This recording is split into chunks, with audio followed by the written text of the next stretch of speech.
Ganisa from India's most Pinteresty city. We had been dreaming about this trip for years, so when we finally made it happen, we fell in love. Welcome to Udaipur, the city of lakes.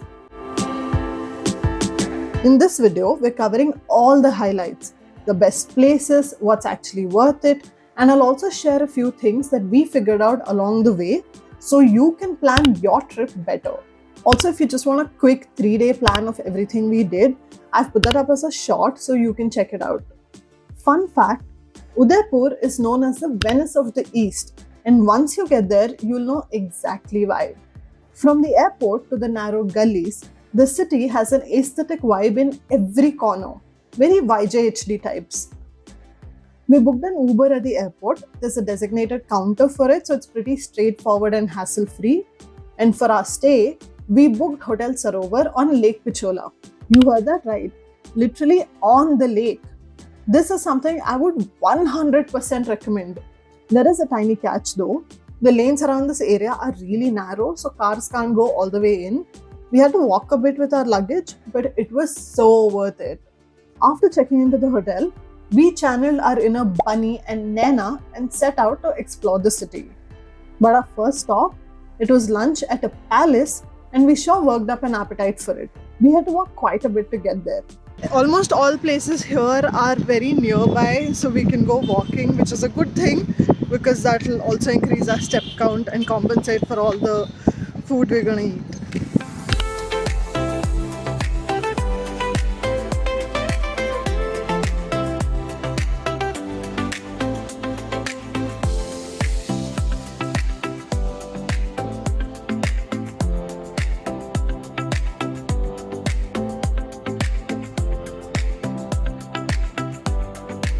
We tried many new dishes and the food was actually quite nice.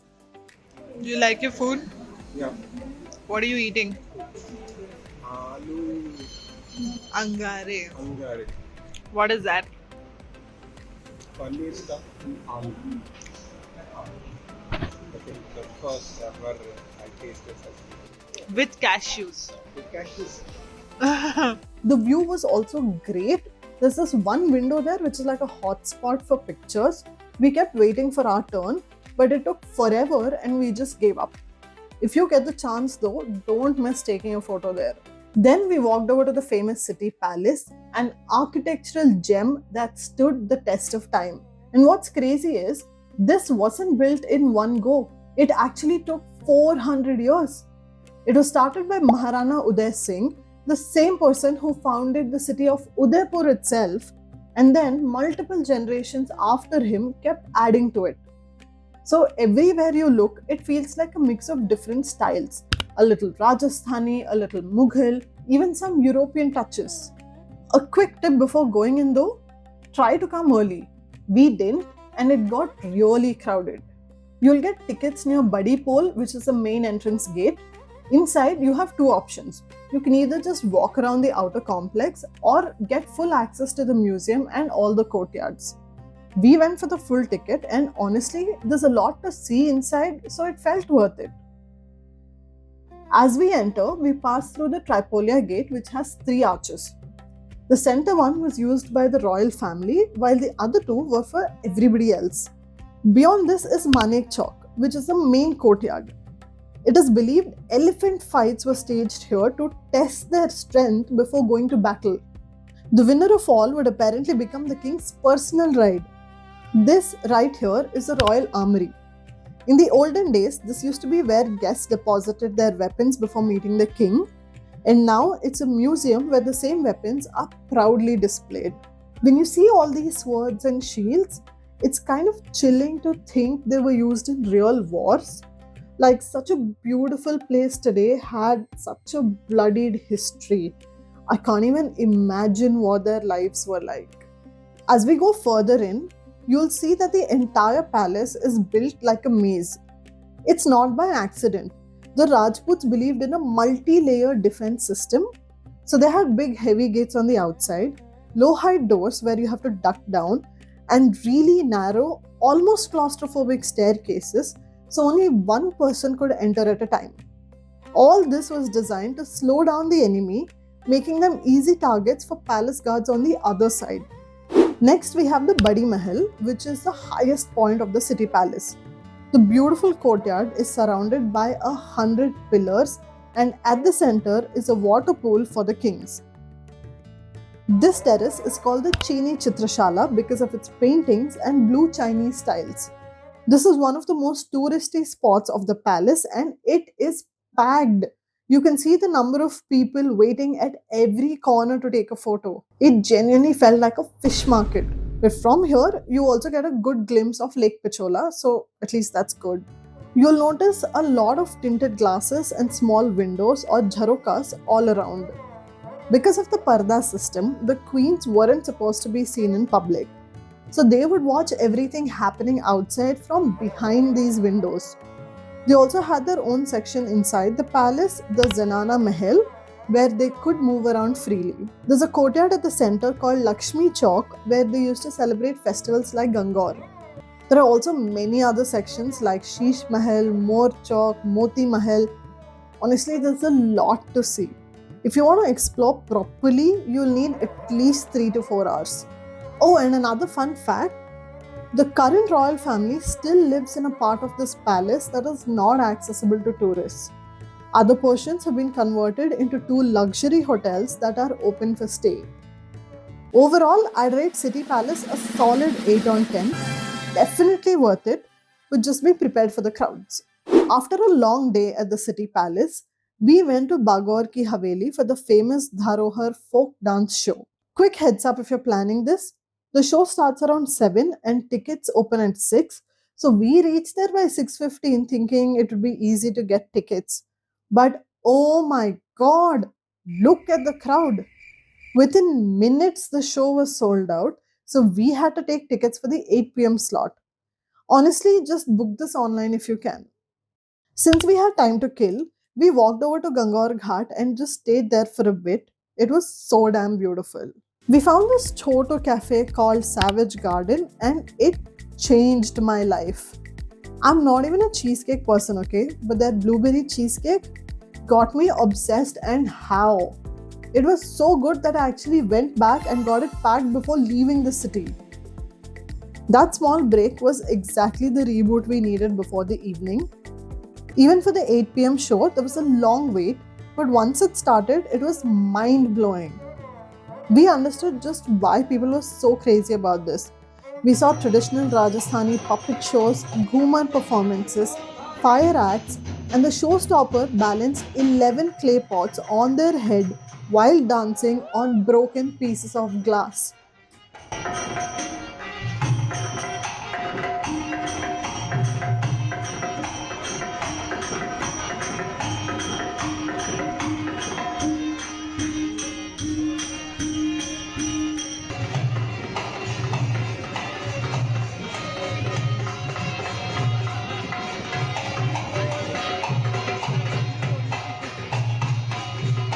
This is a solid 10 on 10 if you want a peek into authentic Rajasthani culture.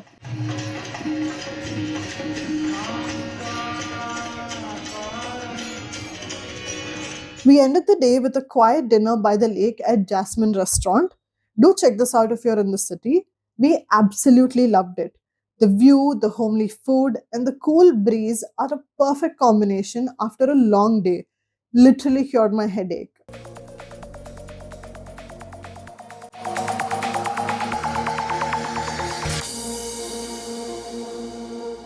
For day 2, we decided to step away from Lake Pichola and explore a different side of Udaipur. So we rented a bike right next to our hotel. If you have plans to cover multiple spots across the city, just do this. It'll make your trip much easier. Obviously, we started our day with lunch again. We went to Natraj dining for their special Rajasthani thali.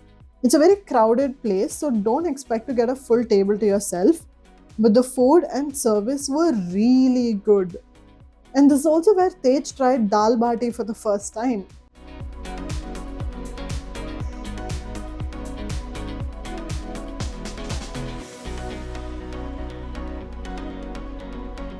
Lucky for us, we didn't have to walk after such a heavy lunch. We drove up to the Sajjangarh Monsoon Palace, which is 3,000 feet above the city. There's a separate entry fee and a vehicle charge to go up, so just keep that in mind. The ride up is an experience in itself. Proper ghat roads, greenery all around, but also it's slightly scary, so drive carefully. Once you get to the top, you can literally see the entire city from there. There's an interesting story here. It is said that Maharana Sajjan Singh originally wanted to build a 9-story astronomical observatory to track monsoon clouds and protect farmers from unpredictable rain cycles.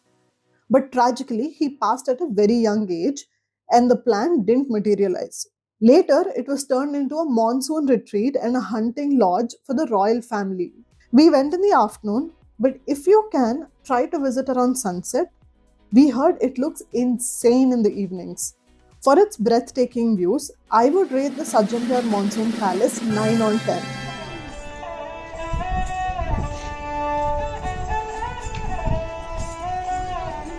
From there, we headed to Saheliyon Ki Bari, which literally translates to Garden of the Maidens.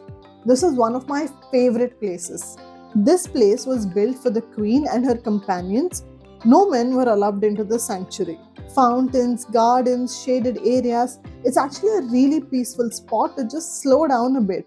This was built in the 18th century by Maharana Sangram Singh, and it was designed to be a garden for the queen and for her maidens. It's supposed to be a peaceful retreat where they can escape from the royal duties, escape from chores at the palace. This is just for them to chill, play, and it's only for the queen and her maidens, no gents allowed. And in today's day, a lot of tourists are coming here with their families, a lot of locals also, to just chill. Kids are running around and playing, and everybody is just, it's a very peaceful, happy place. So everybody is just relaxing. And the coolest part is, the fountains here have been running non-stop for years, that too with zero electricity. They work purely on a gravity-based system from a nearby lake, which is kind of crazy when you think about how old this place is. This was a good stop for us to take a break after a long day. I would give this a solid 10 on 10 rating. Definitely recommend taking some time out for Saheliyon Ki Bari. Right down the road from the garden is Fateh Sagar Lake, where we witnessed that magical Udaipur sunset. The vibe there was so nice. Blue waters with the Aravalli Hills background, people walking on the banks of the lake, some others just sitting down enjoying the view. It was a very warm, happy vibe. You won't believe all this is actually man-made. It's not a natural lake. And in the middle are 3 Choto islands, one of which is a Nehru Park, one is a public park, and the other is a solar observatory. You can take a small boat ride if you wish to visit these islands. I will admit there's not much to do here, so you might feel like you should be chasing something more exciting, typical bunny behavior. But the sunset here is literally a 20 on 10. So yeah, listen to Naina and don't miss the solid sunset. अगर हम चले गए तो ये solid sunset miss हो जाएगा ना?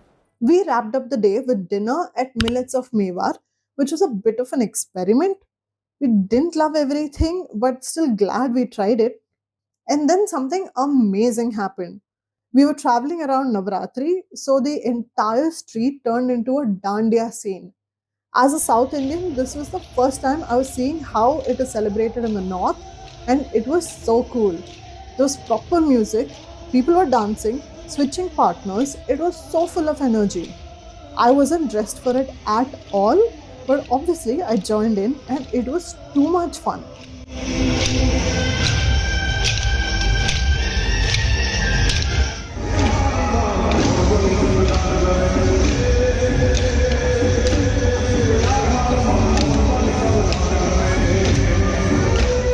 And that's how day 2 ended, dancing with strangers in the middle of the street.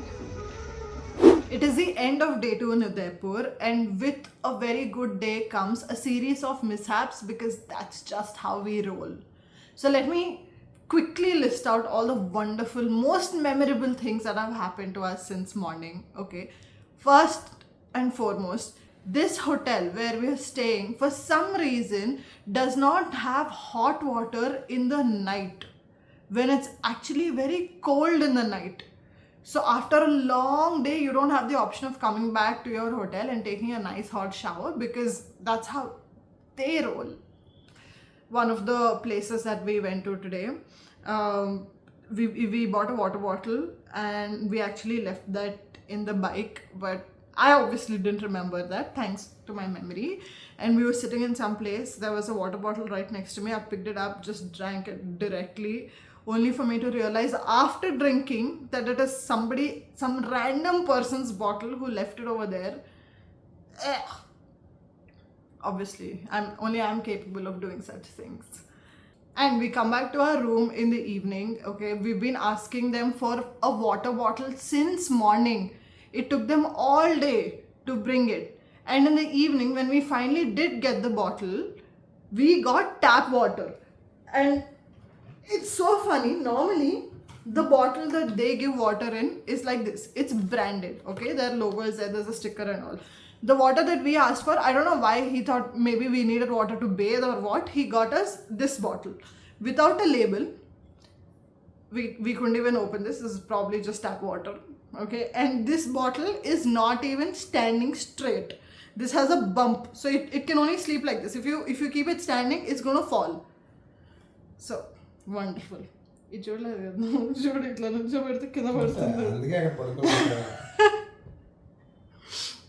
The TV is also not working. Okay, so we tried setting the TV yesterday, didn't happen. Today we tried again. That guy came after quite some time, and then he said within 10 minutes the TV will get fixed. They just have to pay for it, some nonsense like that. It's midnight.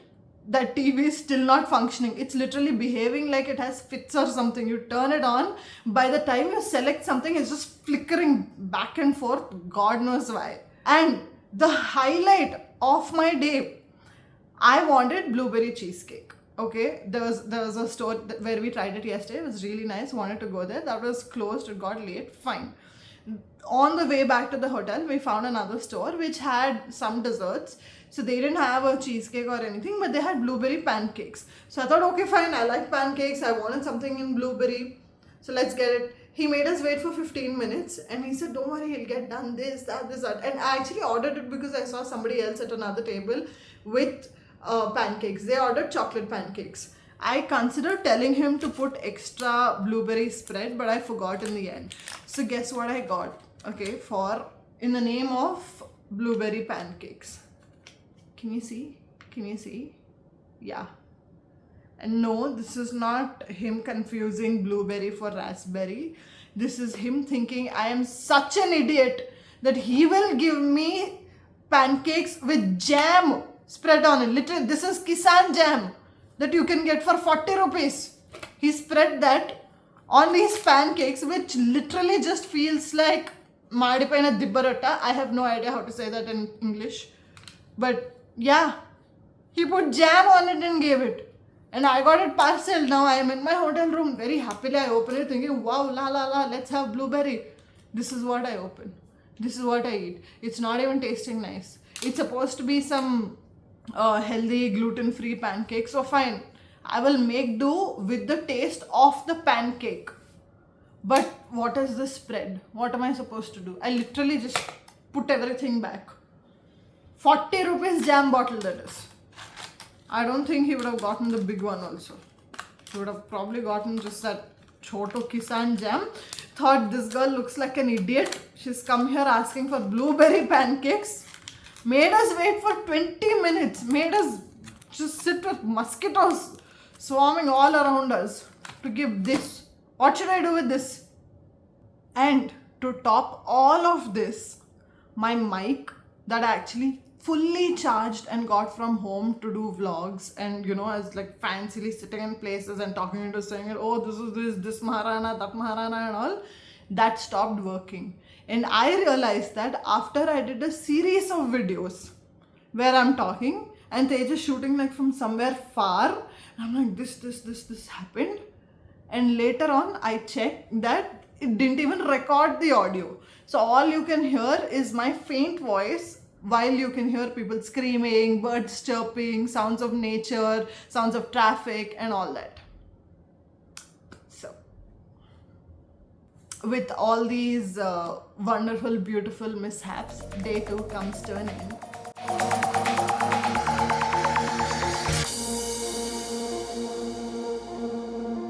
So in today's itinerary, we're starting off with yet another authentic Rajasthani thali at Rajwadi. From there, we will go to Karni Mata temple. We actually have to take a ropeway to get to the temple. And after that, we'll visit Doodh Talai, where we will end our trip in Udaipur.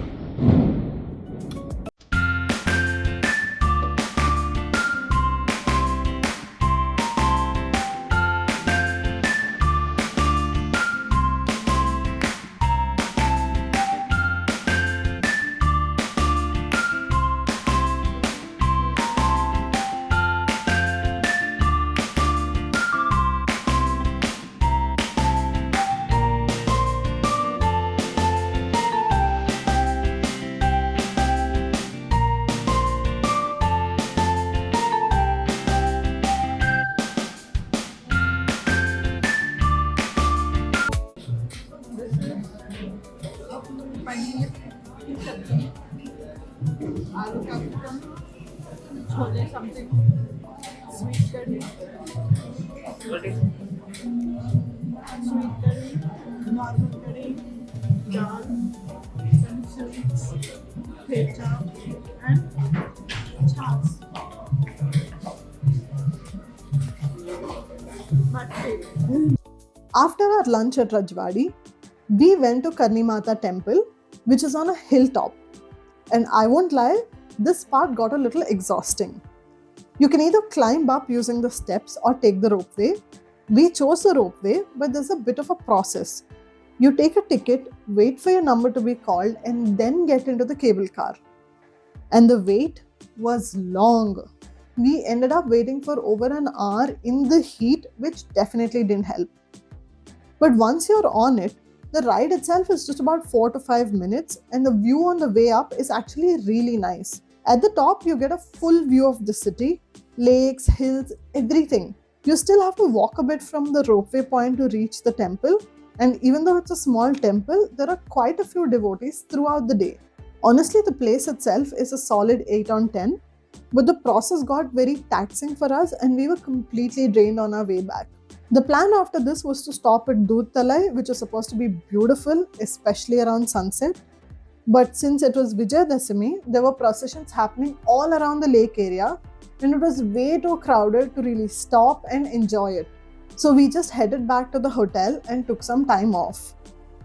Okay, so before you plan your Udaipur trip, here are a few things we figured out along the way that will genuinely make your experience better. First, stay near Lake Pichola. I cannot stress this enough. Everything we loved was around this area and the views alone are worth it. Wear comfortable shoes. This city will make you walk a lot, so just be prepared. Also, don't underestimate how confusing these lanes can get. A lot of the best places, cafés, havelis, and even some palaces are hidden inside tiny gullies, so keep your eyes open. If you're planning to explore properly, just rent a bike. It made our life so much easier. Autos are there, but having your own vehicle just gives you way more freedom. And don't just stick to the fancy places. Some of the smallest lakeside cafes we randomly walked into ended up having the best food. All the best things we bought were from the local market near Gangaur Ghat. Almost every store has the same items, but look around so you can get the best deal. And lastly, don't rush this city. I know it's tempting to tick off places, but some of our best moments were just sitting by the lake doing absolutely nothing.